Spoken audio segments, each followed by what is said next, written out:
நீங்கள் பார்த்துக் கொண்டிருப்பது AJK டிவியின் புதுவை மாலை. வணக்கம். புதுவையிலிருந்து கன்னியாகுமரி செல்லும் வாராந்திர எக்ஸ்பிரஸ் ரயிலை மத்திய ரயில்வே இணை அமைச்சர் கேட்லா ஜெயசூரிய பிரகாஷ் ரெட்டி கொடியசைத்து துவக்கி வைத்தார். புதுவை கன்னியாகுமரி இடையே புதிய வாராந்திர ரயில் துவக்க விழா புதுவை ரயில் நிலையத்தில் மத்திய இணை அமைச்சர் நாராயணசாமி முன்னிலையில் நடைபெற்றது.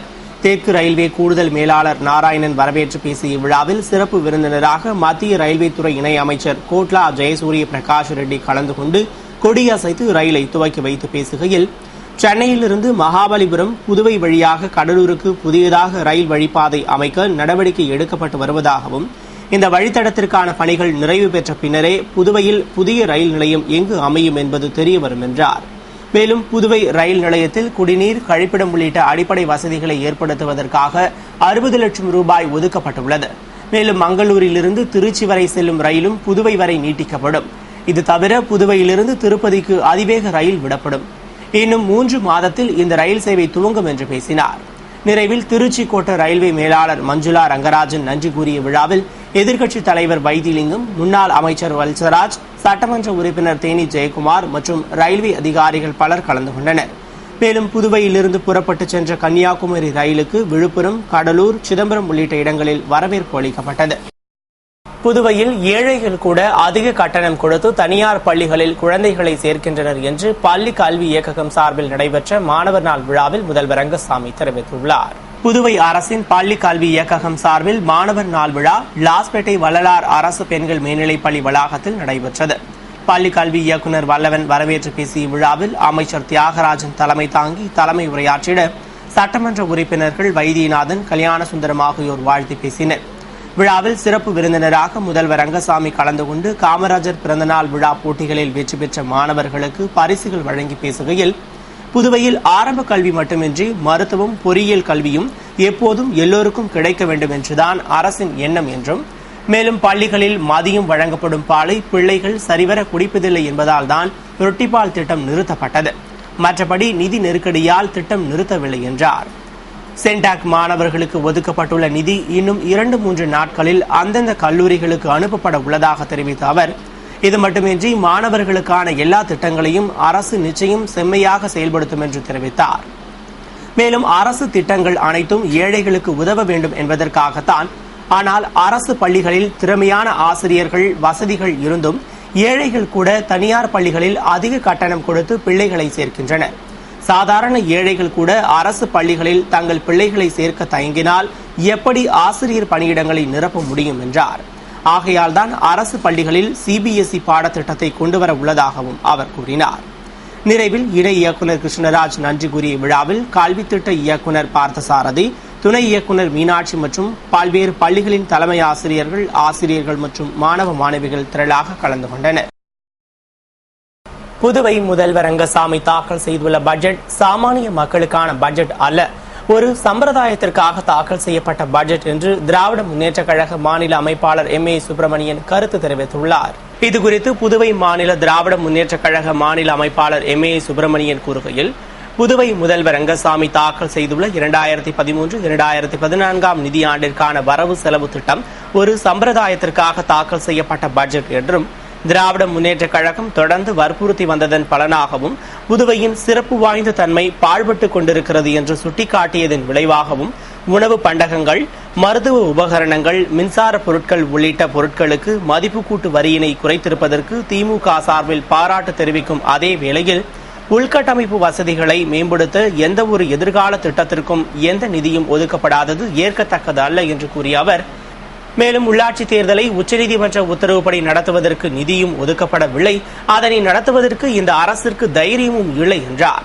தொடர்ந்து அரசு கூட்டுறவுத்துறையின் கீழ் இயங்கும் சங்கங்கள், நிறுவனங்களுக்கு தேர்தல் நடத்த வேண்டும் என்று அறிவுறுத்தியும் மாநில அரசு அதற்குண்டான முயற்சிகளில் ஈடுபடவில்லை என்றும், அறிவித்தபடி கூட்டுறவு சங்கங்களின் வட்டி, அபராத வட்டியை தள்ளுபடி செய்ய நிதி ஒதுக்கப்படாததால் கூட்டுறவு சங்கங்கள் நலிந்து போய்விடும் நிலை ஏற்படும் என்று தெரிவித்த அவர், திமுக தலைவர் கலைஞர் கொண்டு வந்த சமச்சீர் கல்வியின் பயனாக 10ஆம் வகுப்பு பொதுத் தேர்வில் தேர்ச்சி விகிதம் அதிகரித்துள்ள நிலையிலும் மேல்நிலைப் பள்ளிகளின் அதிக அளவில் உருவாக்குவதற்கு எந்த அறிவிப்பும் இல்லை என்று சுட்டிக்காட்டினார். மேலும் சென்டாக் மாணவர்களுக்கு ஒதுக்கப்பட்ட நிதியை உடனடியாக விரைந்து வழங்க நடவடிக்கை எடுக்க வேண்டும் என்று கேட்டுக் கொண்டார். மேலும் தேர்தல் வாக்குறுதிப்படி முதியோர் மற்றும் மாற்றுத்திறனாளிகளின் உதவித்தொகை உயர்வு, மிக்சி கிரைண்டர், வாஷிங் மிஷின் போன்ற எவ்வித இலவச திட்டங்களும் அறிவிக்காதது, பணி நீக்கம் செய்யப்பட்ட 4500 ஊழியர்களுக்கு பணி வழங்குவது குறித்து அறிவிக்காதது மக்களை ஏமாற்றும் செயல் என்றும், மொத்தத்தில் இந்த பட்ஜெட் சாமானியர்களுக்கான பட்ஜெட் அல்ல, வெறும் சம்பிரதாய பட்ஜெட்டே என்று கூறினார். பட்ஜெட் குறித்து பாட்டாளி மக்கள் கட்சி மாநில செயலாளர் அனந்தராமன் கூறுகையில், சட்டசபையில் முதல்வர் ரங்கசாமி தாக்கல் செய்த பட்ஜெட் ஏழை நடுத்தர மக்கள், விவசாயிகளுக்கும் பட்ஜெட்டாக உள்ளது. மேலும் வேட் வரியால் பாதிக்கப்பட்ட மக்களின் இன்னலை போக்கும் வகையில் வேட் வரி குறைக்கப்பட்டுள்ளது பாராட்டுக்குரியது என்றார். ஒற்றை அவையில் அரிசி ரேஷன் கடைகளில் வழங்கப் போவதாக அறிவித்திருப்பது பாராட்டுக்குரியது என்றாலும், புதுவைக்கு போதிய நிதியை மத்திய அரசு அளிக்காதது கண்டனத்திற்குரிய செயல் மற்றும் புதுவை நிதி பிரச்சினைக்கு மத்திய இணையமைச்சர் நாராயணசாமி, மாநிலங்களவை உறுப்பினர் கண்ணன், முதல்வர் ரங்கசாமி ஆகியோர் இணைந்து செயல்பட வேண்டும். இல்லாவிட்டால் புதுவை மாநிலம் வளர்ச்சி பாதைக்கு செல்லாது. எனவே தேவையான நிதி ஆதாரத்தை பெற அனைவரும் ஒருமித்த குரல் கொடுக்க வேண்டும் என்று கூறினார். அதுபோன்று விடுதலை சிறுத்தைகள் கட்சி அமைப்பாளர் பாவானன் விடுத்துள்ள செய்தியில், முதல்வர் ரங்கசாமி தாக்கல் செய்துள்ள பட்ஜெட் மூலம் அவர் திறமையற்றவர் என்பதை நிரூபித்துள்ளார். இந்த பட்ஜெட்டில் வருவாய்க்கு மட்டுமே வழி தேடும் பணிகளும் முக்கிய பங்கும் உள்ளது. அடிப்படை அத்தியாவசிய தேவைகளுக்கு புறக்கணிப்புதான் மிஞ்சியுள்ளது. அதுபோன்று தாழ்த்தப்பட்ட மக்களுக்கு எந்த அறிவிப்பும் வெளியிடப்படவில்லை. அறிவித்த வீடு கட்டும் மானியத்தையே திருப்பி அறிவித்து தாழ்த்தப்பட்ட மக்களுக்கு துரோகம் இழைத்திருக்கின்றன. மேலும் வேலைவாய்ப்பு, அரசு பள்ளிகளில் மாணவர் எண்ணிக்கை குறைவு, குடிநீர் தட்டுப்பாடு, அழிந்து வரும் விவசாயம், முடக்கி வைக்கப்பட்டுள்ள உள்ளாட்சி தேர்தல், பெருகி வரும் குண்டர்களின் அத்துமீறல் என எதை பற்றியும் கவலைப்படாத அரசாக உள்ளது என்று குற்றம் சாட்டினார்.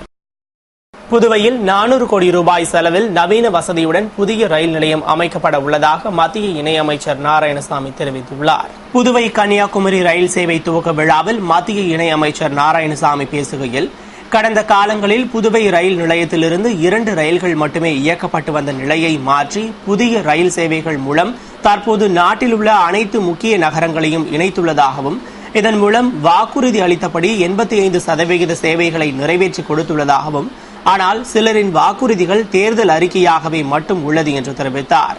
மேலும் இந்த ரயில் சேவையை வாரத்தில் 3 நாட்கள் இயக்க மத்திய ரயில்வே இணையமைச்சர் நடவடிக்கை எடுக்க வேண்டும். அதுபோன்று புதுவை மக்களும் இந்த ரயிலை அதிகமாக பயன்படுத்த வேண்டும் என்றார். மக்களுக்கு குறைந்த கட்டணத்தில் பயணிக்க வேண்டும் என்றால் அது ரயில் சேவையாக மட்டுமே முடியும். மேலும் ரயில் சேவை மூலம் லட்சக்கணக்கான மக்கள் தினமும் பயனடைந்து வருவதற்கு காங்கிரஸ் அரசுதான் காரணம் என்று கூறிய அவர், மேலும் புதுவை மட்டுமின்றி காரைக்காலில் இருந்தும் கடந்த 6 மாதங்களில் ஏராளமான புதிய ரயிலை இயக்கியுள்ளதாகவும், அது மட்டுமின்றி புதுவை ரயில் நிலையத்தில் 2 மற்றும் 3வது நடைமேடைகளுக்கு முதியோர் எளிதில் செல்ல எஸ்கலேட்டர் வசதி செய்து கொடுக்கப்பட உள்ளது மற்றும் சென்னையிலிருந்து கடலூருக்கு ரயில் வழித்தடம் அமைக்க ஆர்ஜித பணிகள் நடந்து வருகிறது. அதுபோன்று தற்போதுள்ள ரயில் நிலையத்திலிருந்து 1.5 கிலோமீட்டர் தொலைவில் புதிய ரயில் நிலையம் அமைக்கப்பட உள்ளது. மேலும் 400 கோடி ரூபாய் செலவில் நவீன வசதியுடன் ரயில் நிலையம் உருவாக உள்ளது என்று பேசினார்.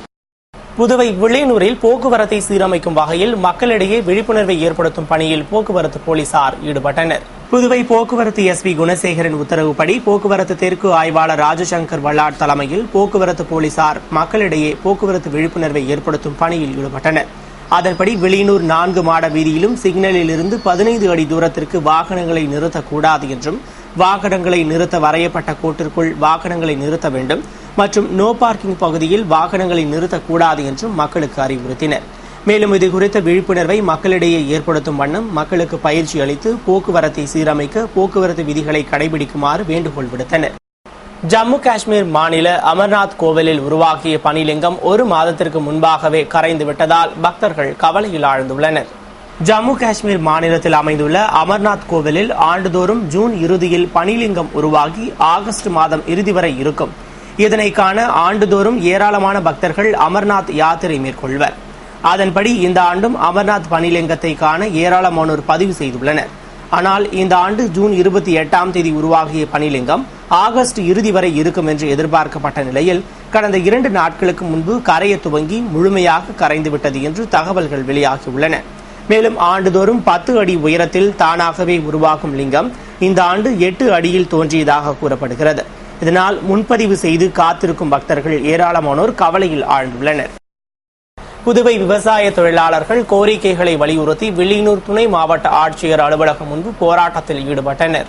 விவசாய தொழிலாளர்களுக்கென்று தனி ஓய்வூதிய சட்டம் நிறைவேற்றிட வேண்டும், விவசாய தொழிலாளர் நலச்சங்கத்தை செயல்படுத்திட வேண்டும், நில சீர்திருத்த சட்டத்தை அமலாக்கிட வேண்டும், நிலமில்லாத ஏழைகளுக்கு நிலம் வழங்கிட வேண்டும், விவசாய தொழிலாளர்களுக்கென்று ஒருங்கிணைந்த மத்திய சட்டத்தை தாமதமின்றி நிறைவேற்றிட வேண்டும் உள்ளிட்ட கோரிக்கைகளை வலியுறுத்தி புதுவை விவசாய தொழிலாளர் சங்கத்தினர் வில்லியனூர் துணை மாவட்ட ஆட்சியர் அலுவலகம் முன்பு சங்க பொதுச் செயலாளர் பாலகிருஷ்ணன், துணைத் தலைவர் ராஜலட்சுமி ஆகியோர் தலைமையில் நிர்வாகிகள் முன்னிலையில் கண்டன ஆர்ப்பாட்டத்தில் ஈடுபட்டனர்.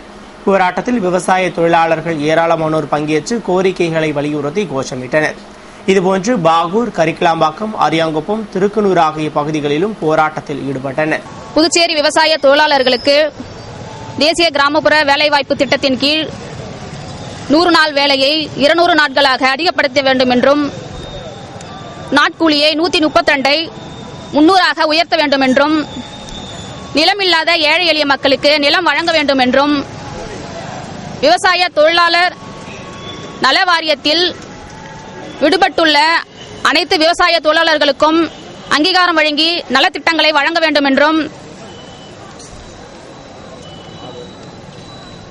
அவர்களுக்கு பாதுகாப்பு சட்டத்தை கொண்டு வர வேண்டும் என்றும், ஓய்வூதியம் 3000 வழங்க வேண்டும் என்றும், அவருடைய வயது வரம்பு 55 குறைக்க வேண்டும் என்றும் இந்த ஆர்ப்பாட்டம் நடத்தி கொண்டிருக்கிறோம்.